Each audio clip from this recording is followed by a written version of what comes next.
Kasus dugaan tindak pidana korupsi di PDAM Bone Bolango yang sedang berproses di Kejaksaan Tinggi Gorontalo sejak tahun 2022 terus menjadi perhatian publik.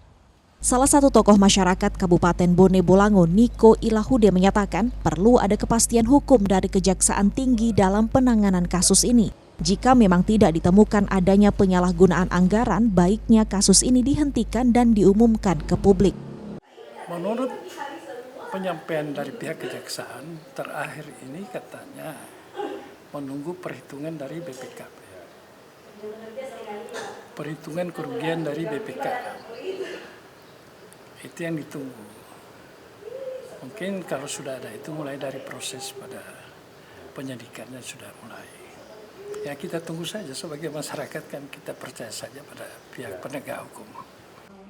Asisten Intelijen Kejaksaan Tinggi Gorontalo Otto Sompotan ketika dikonfirmasi bilang tahun 2023 penyidik kembali melanjutkan proses pemeriksaannya dan diketahui penyidik telah memeriksa sejumlah saksi termasuk Bupati Hamim Pou. Dari hasil pemeriksaan yang dilakukan, penyidik Kejaksaan Tinggi kemudian meningkatkan status kasus ini dari penyelidikan ke tingkat penyidikan. Otto Sompotan memastikan untuk sementara penyidik telah menemukan adanya kerugian negara pada dugaan penyalahgunaan anggaran di PDAM Bone Bolango. Namun demikian, untuk besaran kerugian masih menunggu perhitungan BPK atau BPKP.